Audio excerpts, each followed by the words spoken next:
Welcome to VTV NOW, Veterans Television. I'm your host, Raymond Daniels. Today's show will be dedicated to Black History Month. We will look at veterans from the past to the present, from the first black veteran to fall in the American Revolution, all the way to the first black commander-in-chief. So sit back and enjoy the special edition of VTV NOW, Veterans Television.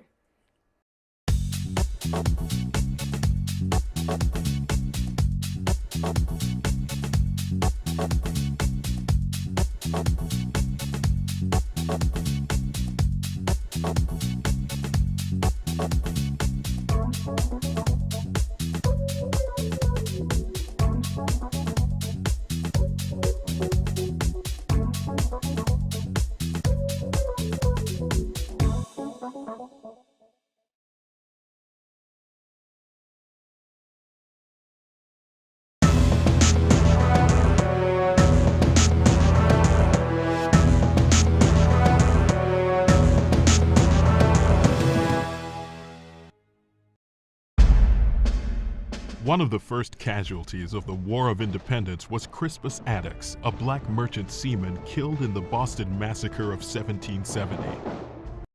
The Buffalo Soldiers were formed in 1866, a year and a half after the conclusion of the Civil War. They were part of the building of America. The real legends of the West were Buffalo Soldiers.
Did you know, as the spouse, child, or parent of a veteran or service member, you may qualify for many types of VA benefits?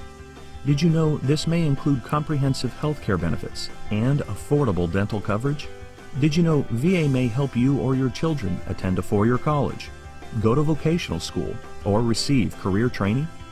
As the loved one of a veteran or service member, you shared in his or her service and sacrifice, and you may have earned VA benefits. Monthly payments may be provided if your loved one died while on duty or from a service-connected disability. If you're a surviving spouse or child of a wartime veteran with limited means, a VA pension may supplement your income. The cost of health care may also be covered if you qualify for the Civilian Health and Medical Program of VA. CHAMP VA reimburses you for doctor's visits, mental health care, prescriptions, and many other services. And if you or your children qualify, VA assistance can pay all or some costs of college, trade school, or on-the-job training. As the spouse of a deceased veteran, you may have access to a VA guaranteed home loan. VA burial benefits and other services may be available to spouses and dependent children, even if the veteran is still living. You supported the veteran or service member in your life. Now VA stands ready to support you. Explore VA today. My name is Bishop J.E. Watkins, and you're watching VTV NOW, Veterans Television. Daniel James, an alumni of the famous Tuskegee Institute, was the first African-American four-star general in the U.S. Air Force. Daniel James Jr. was born on February 11, 1920 in Pensacola, Florida. Mess Attendant Second Class Dory Miller is on a battleship, USS West Virginia. When general quarters is sounded, Miller rushes to his post in an ammunition magazine, but finds it wrecked from a Japanese torpedo explosion. He then makes his way to the bridge where he cares for the mortally wounded captain of the ship. Finally, Miller mans a .50 caliber machine gun, and even though he is not trained in its use, fires at attacking enemy aircraft that are bombing and strafing his ship.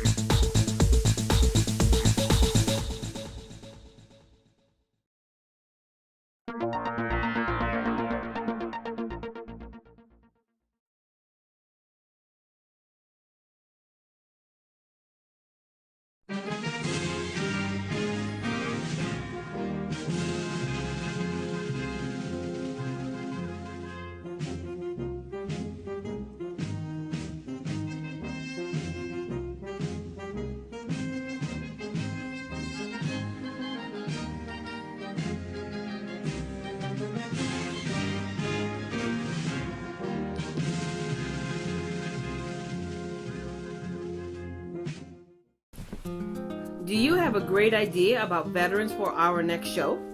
Maybe you know an outstanding vet for our Spotlight On segment.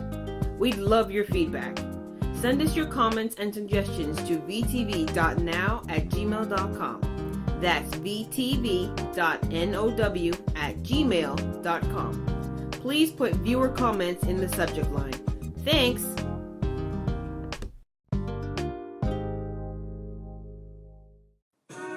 As one of the nation's leading veteran service organizations, DAV's successes on behalf of veterans rely solely on the strength and engagement of its members, which help ensure veterans' issues are properly addressed in your local community and in Washington.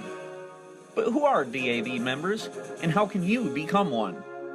Well, first, any service member who is not dishonorably discharged and sustained an injury or illness during their time in the military, whether service-connected by the VA or not, or anyone who aggravated a previous injury during his or her time in service, is eligible for DAV membership so long as they served during a period of armed conflict. And no, it doesn't have to be direct combat. So, what does DAV membership include? It's well known that DAV's services, including professional help with VA claims and the transition and employment assistance DAV provides all veterans at no cost, do not require membership in DAV. However, DAV members do get savings on Ford vehicles, exclusive USAA Rewards credit card points, and year-round discounted pricing on hotel and rental car rates, just to name a few. You also get a free subscription to DAV Magazine. But most importantly, especially if you were helped by DAV, becoming a member gives you the opportunity to pay it forward and add your voice to help your fellow veterans. And how do you become a DAV member? Just log on to dav.org/membership and fill out an application. You can submit it online or send it in the mail. Either way, joining DAV's ranks brings individual perks and strengthens the voices of our nation's veterans in your local community and in Washington. Learn more about becoming a DAV member by visiting dav.org/membership and help fulfill the promises to the men and women who served.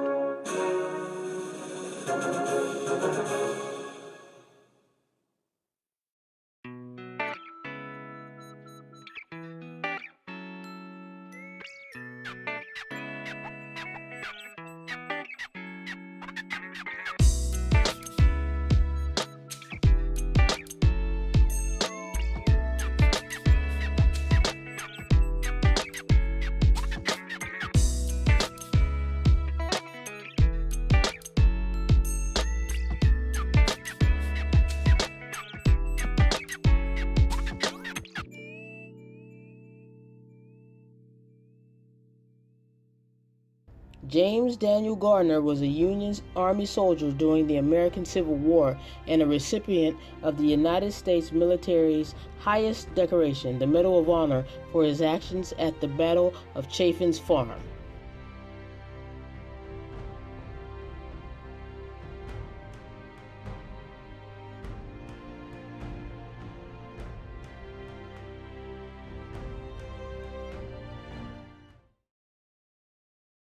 This is Joe. Joe's an Iraqi war veteran. And this is Hank. Hank is Joe's pal. Joe feels like nothing is going his way. Even Hank seems down. What Joe needs is a lift, some support, and a big thank you for his service. Joe needs a California Veterans Driver's License. Joe can proudly show veteran on his California driver's license and start receiving the recognition and benefits he earned, and so can you. It's as easy as 1, 2, 3. Find your military discharge certificate DD-214. Take your DD-214 and government identification to your county veteran service office to obtain your veteran status verification form.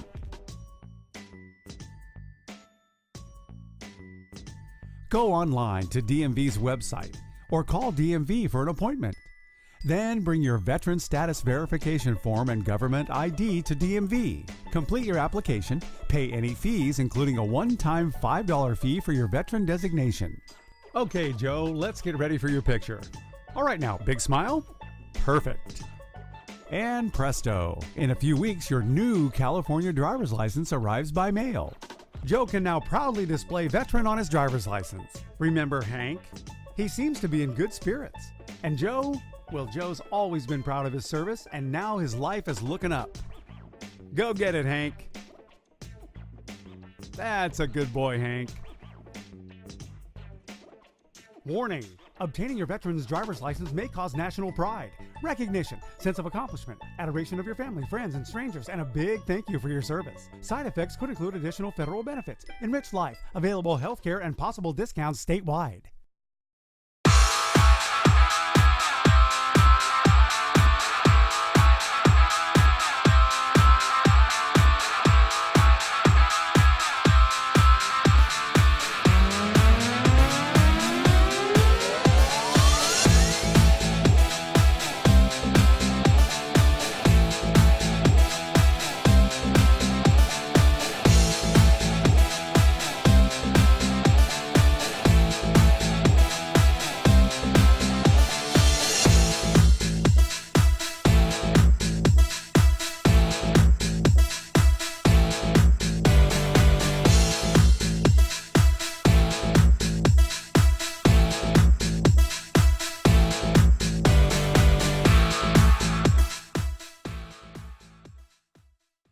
In 1989, President George H.W. Bush appointed Army General Colin Powell to the position of Chairman of the Joint Chiefs of Staff, making Powell the highest-ranking officer in the United States military.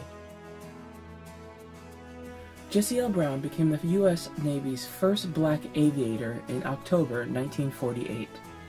He was killed when his plane was shot down during the Battle of Chosin Reservoir in North Korea. I don't like the fact that sometimes the general public and sometimes even our fellow veterans think that we can't do anything because we're a woman. The military puts us in a job, we get it done. It doesn't matter if you're a male or female, it doesn't matter about color. If the bullet doesn't care what sex or gender you are, then I don't know why anyone else should. My name is Tracy. I served from 1991 to 2003.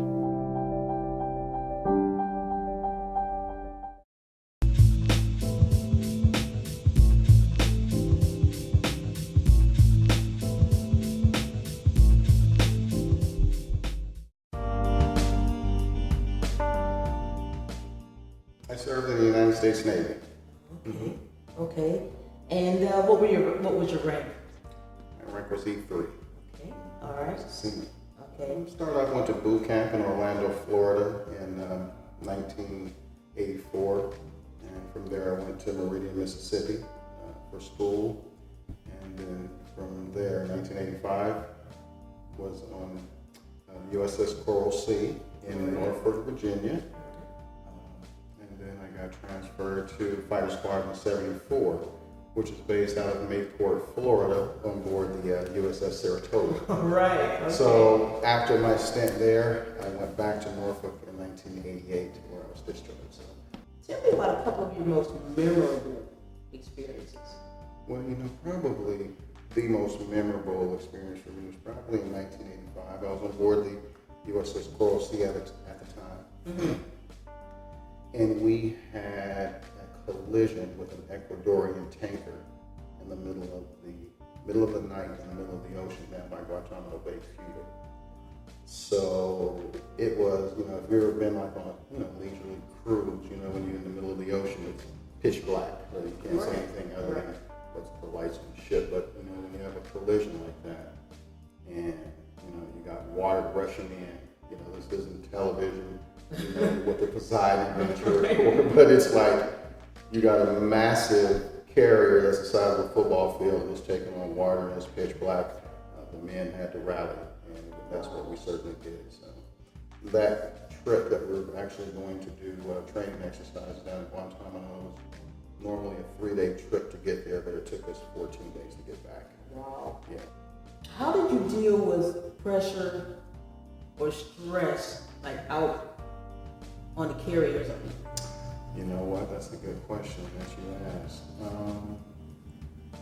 Personally, I really didn't deal with pressure or stress in a good way. And I think I was just being a normal kid or a young person.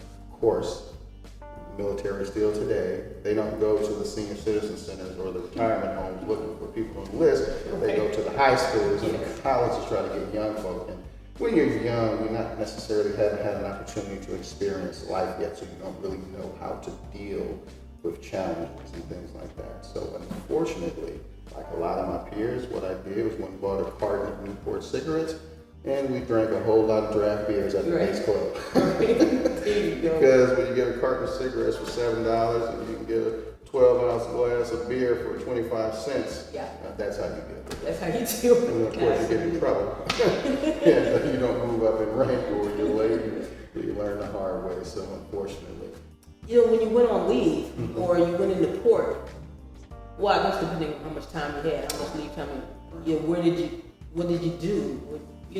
You look for girls. If you're in the Navy, you look for women. I mean, you're just keeping it real. Yeah. You go to the club. You go to the club. Try to find the girls because you didn't know how long you were going to be on land, so you had to find someone. So that's how you pretty much, But you have money. You got a little car. So what you do is you go to the movies. You hang out at the mall. You go to the club. Go to the parks. We're here in Infirmary Park in West Oakland. Same thing. When I was in Norfolk, I used to hang out with like Sweet Pea Whitaker. He's from Norfolk, and a couple of the other ones. Local athletes and things like that. Back then, everyone kind of gravitated. You had like Norfolk State and Hampton University. So I kind of hung out on those campuses. Because there were always people that was from Cali and things like that. So I kind of interacted with them. But when you're young, I can't necessarily speak because a lot of guys re-enlist, and so when you re-enlist, you're a little bit older, so you may have wife and children, you just go home or whatever what you're into. But again, I only did 4 years. So, I was gonna say you only did one stretch. Huh? That's it. Yeah, I knew that was it. That's all I needed. I had heard that Oakland at one point was called the blues capital of the West Coast. How did that come about? Yeah, well, because you had a lot of performers living here. You had 7th Street, and you had so many clubs on 7th Street, which was unique and indigenous. The indigenous items about 7th Street was that it was almost like you go out one door and you go into the next door and there's another club. And that was like a 7 or 8 block span all up on both sides of the street. This is pre-BART and pre-United States Post Office.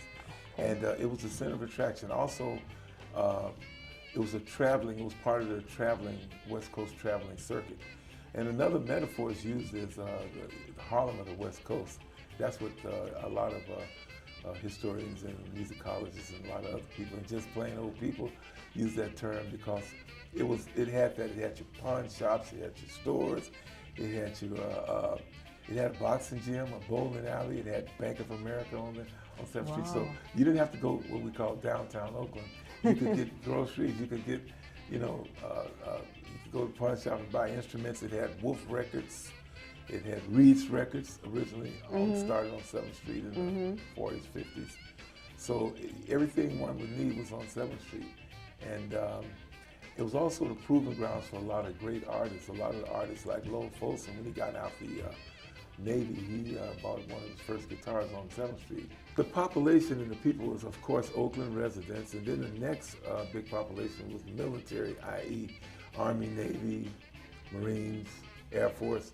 That's another thing that's sort of not lost in history, but a lot of the African Americans who was in the Air Force would come down from Travis and have fun on the weekends on 7th Street. Mm-hmm. And you hear people say Army, Navy, but you never hear a lot about the Air Force, but there's a couple of marriages came out of 7th Street for Air Force guys. I bet you there were some big names that came through there. Oh God, yeah. Like who? Well, it's sort of funny, this story I like to tell. It was this girl, she was about 16 or 17, she was that young, 18.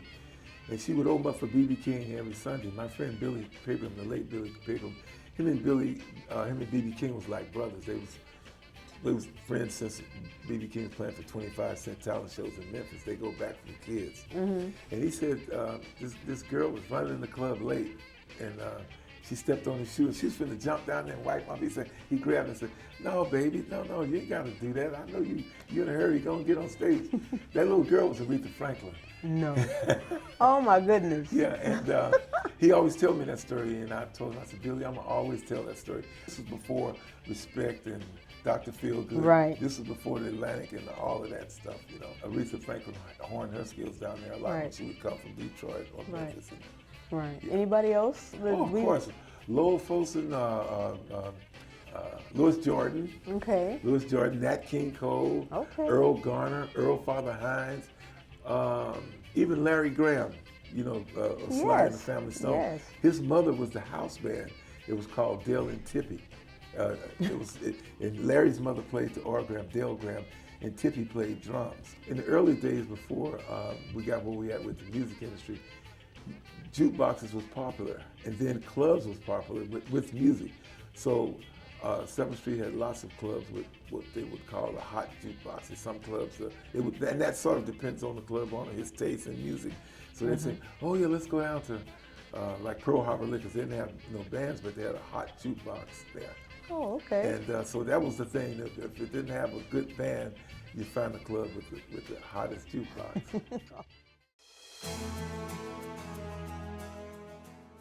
I served in the United States Navy.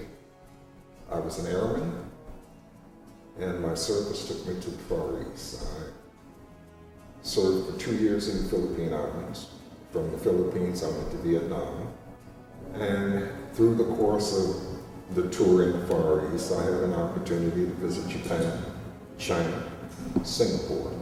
Coming from a family that we had a real tight family structure. One of my uncles was a first lieutenant during World War II. He was on Omaha Beach during D-Day. I had another uncle that was a member of the Tuskegee Airmen. So, you know, I came from a family that had a lot of military. And I decided that at 18 years old, it was inevitable I was going to end up in the service, whether I joined or whether I was drafted. Right. So I chose to take the initiative to choose where I wanted to go. So I chose the Navy. So what was your MOS? What was your job assignment? When I was out of boot camp, when I went to the Philippines, I was a crash fighter. I worked on the airstream. We dealt with crashed aircraft and so on and so forth. I was a firefighter for the 2 years. And then when I went aboard ship on the USS Ticonderoga, I ended up being a yellow shirt, which is a flight director. Okay. We're the ones that actually directed the planes that were shot off the catapults. That's exciting. Very exciting, very dangerous, and it was a job that required you to stay very much into the moment of what you did. Wow. It was extremely hazardous. It was absolutely no picnic, I mean, especially when you took into account we not only had jets, we also had prop planes. Right. So you have props spinning, and you're doing this in the darkness of night, flying these aircraft. And it got to be pretty testy at times. Matter of fact, one of my rituals that I went through was that when I left the Philippines, some of the kids, since I was a kid myself, some of the kids on the base gave me a St. Christopher's medal when they found out I was going to Vietnam. Right. And Whenever I walked up on that flight deck, the first thing I did, I clutched that medal and said my word to God. And early on, I would often say, if I'm meant not to return from you, please let what's going to happen to me happen soon. Don't take me through the agony and let it happen at the end. Okay? And it was an eye-opening experience working on that flight.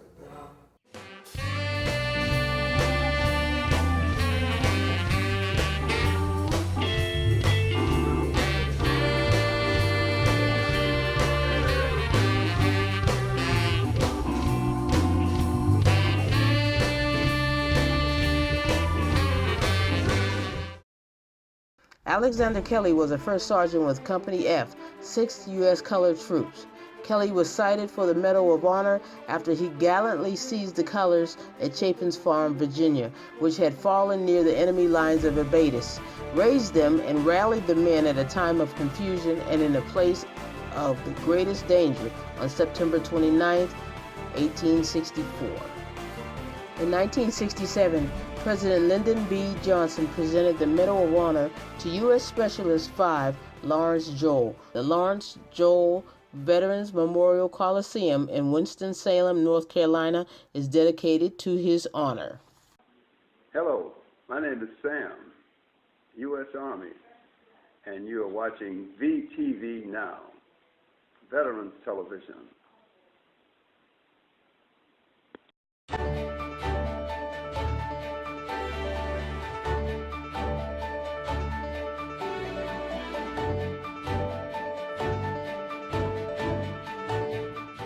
Since its inception, over 20 million VA loans have been insured. VA loans offer significant benefits beyond conventional or even FHA loans, including zero down payment, lower credit scores, higher debt-to-income ratios, special assistance if there's a problem repaying the loan, and no requirement for mortgage insurance, meaning that veterans can usually qualify for a higher loan amount and put more of their money towards paying down their mortgage and building home equity. The VA truly tries to protect that consumer and help guide them. So even if a veteran falls into a hardship situation, they have programs and they'll walk you through there so that you don't lose your home. And that is also why we have a lower default rate on VA loans. But critics say that too many of our nation's 22 million veterans and active military members are still not getting this important benefit they're entitled to. Some don't even know these loans are available to them. Others are deliberately steered away into other types of loans by lenders who know that it often takes more work and time to process a VA loan. In particular, the VA Minimum Property Requirements, or MPR, means home inspections for VA loans can be tougher, resulting in more inspection issues than other types of loans. Well, this information is important not even to just average Americans. Many veterans do not understand their benefits. And in today's low inventory, competitive home buying market, some veterans are forced to apply for other types of loans so that they can assure sellers that they'll be approved faster and compete. I think it's important for NAR to make this information known to veterans and citizens as a whole, because we are the voice of real estate. Realtors can work with that veteran to be able to get the paperwork required to be able to process for the mortgage. That's why the National Association of Realtors and your state and local realtors associations are stepping up, helping our nation's heroes get the benefits they've earned and deserved. In Virginia, we have a very robust house program called Homes for Troops, and we're just beginning to get involved in this one, where we help build a house for one of our veterans who has been severely wounded in the recent wars. And it's a handicapped accessible house. And it's exciting to see our associations bring volunteers and actually get involved in these programs. Tell us what you think about housing policy for our nation's active military and veterans, or email your questions to asktheexpert@sherryolafson.com.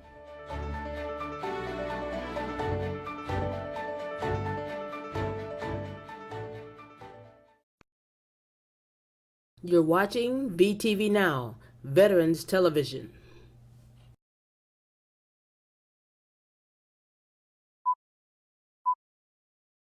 So, how does VA determine service-connected disability?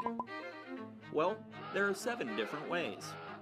The first is called direct service connection, which is any chronic injury or disease that occurs during military service and is documented in your medical record. Second is an aggravation of a pre-service disability. If a person enters active duty with a history of an injury that occurred before enlistment and the rigors of military duty aggravate the injury beyond its natural progression, service connection can be established. The third way is through presumptive service connection. The activities and locations involved with military service can sometimes cause the onset of a chronic disease that may not manifest until after discharge. These diseases can be service-connected if they become symptomatic within a year of discharge or even many years later. Fourth is secondary service connection. This happens when a service-connected disabled veteran's injury or disease causes a different type of disability to occur. Fifth is through paired organs and extremities. If a veteran is service-connected for total impairment of one organ or extremity, and the paired organ or extremity also becomes non-functional, compensation will be granted as if both are service-connected. Sixth is through VA hospital care or treatment. If your visit to the VA is negligent or causes disability through unforeseen causes, service connection is also established. And last is disability through VA vocational rehabilitation. If an injury occurs as a direct result of an employment training program through the VA, service connection is established. And now you know. For more information about the 7 ways to service-connected disability, contact your nearest VAV National Service Office. Visit VAV.org and click Veterans to find no-cost claims help today.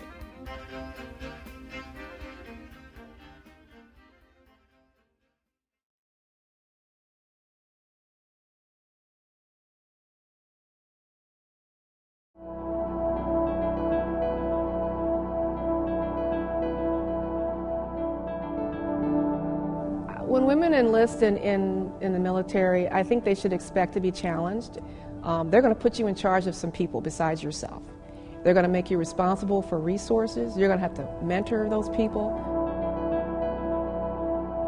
My nomination and hopefully my confirmation to Major General, I will be the first African American female in the Army to have achieved that rank. The biggest pivotal moment in my life. With the movie Red Tails comes the history of the Tuskegee Airmen, the first African American aviators in the U.S. Army. But they weren't the only all-black unit to grace the skies. The 555th Parachute Infantry Battalion, better known as the Triple Nickels, was the first all-black infantry parachute test platoon in the Army.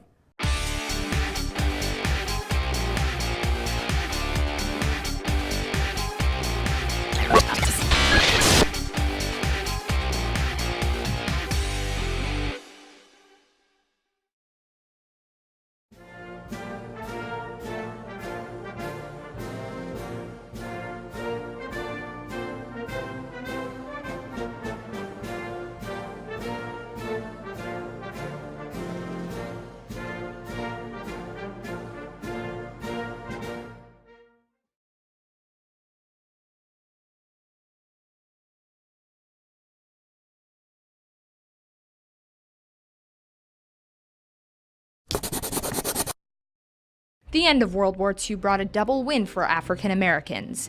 It was victory over the enemy overseas and a victory over prejudice at home. On March 8, 1945, Phyllis May Daly was the first black woman to be commissioned into the Navy Nurse Corps as an ensign. The Navy Nurse Corps was one of the last military units to accept African Americans.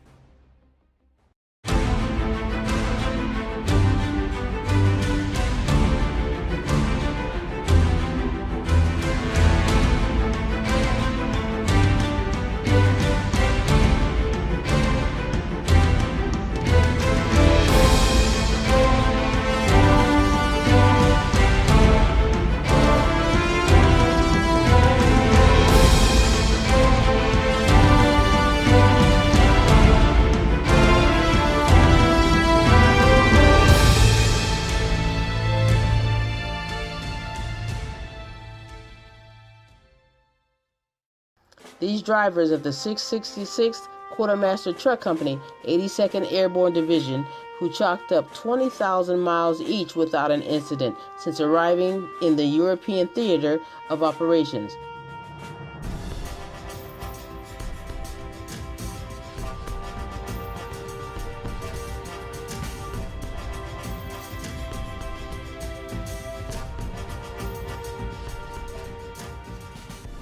Corporal Freddie Stowers of the 371st Infantry Regiment that was seconded to the 157th French Army Division, called the Red Hand Division, in need of reinforcements under the command of the General Mariano Goibet, was posthumously awarded a Medal of Honor, the only African American to be so honored for actions in World War I.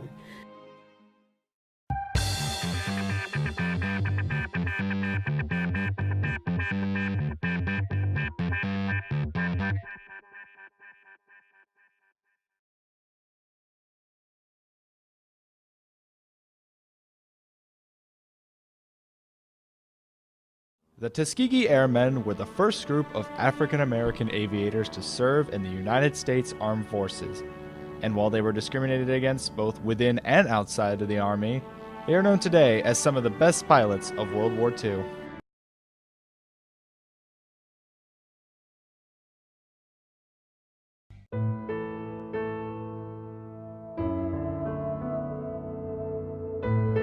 Lieutenant Henry Ossian Flipper was the first African American to graduate from the U.S. Military Academy at West Point and was also the first black officer in the Army. William H. Carney was born as a slave in Norfolk, Virginia on February 29, 1840. Carney joined the 54th Massachusetts Volunteer Infantry in March 1863 as a sergeant. When you think about all of the things that human beings are going through, depression or anxiety or grief or addiction or cancer, rescue animals can often help. Mutual Rescue, How Adopting a Homeless Animal Can Save You Too, highlights the impact of the human-animal bond through anecdote, observation, and scientific insight, and the complexity and depth of the role pets play in our lives.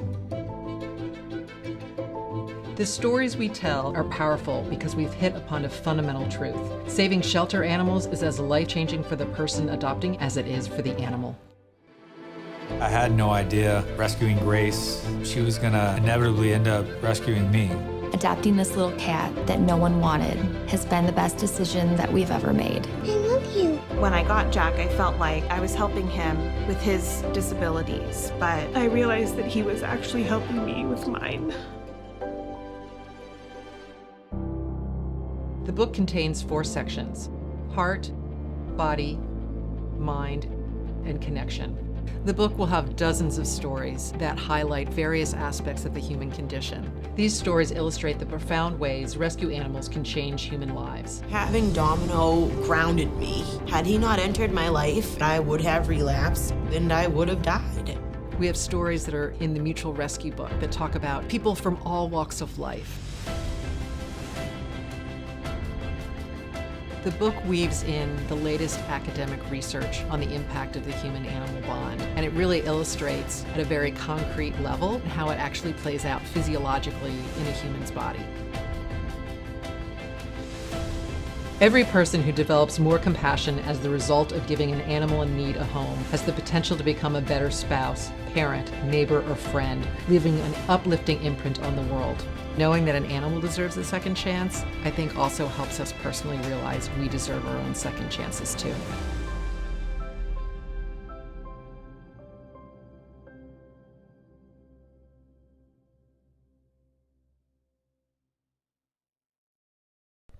Dr. Lewis Tompkins Wright, the son of a man born into slavery, graduated from Harvard University School of Medicine in 1915 with high honors. In 1917, he was commissioned as a first lieutenant in the medical section of the U.S. Army Officers Reserve Corps. He rose to the rank of lieutenant colonel during World War I. Joseph T. Wilson was not only a historian of the fighting black spirit in the Civil War, but was one of its soldiers. His fellow veterans recruited him to write a complete and accurate record of the great struggles for liberty and union borne by African Americans. The result was the Black Phalanx, a book rich in anecdotes, eyewitness accounts, and previously overlooked facts. Charles Young commanded the 9th Cavalry Company I when it escorted President Roosevelt at the Presidio in 1903. Young was the 3rd African American graduate of West Point and the only commissioned black officer in the Army at that time. The 6888 has a long list of firsts and accomplishments to its credit. Comprised of 855 women, of which 824 were enlisted and 31 were officers, it was the first African American all-female battalion. Thank you for watching today's show. Join us next time for another edition of VTV Now, Veterans Television.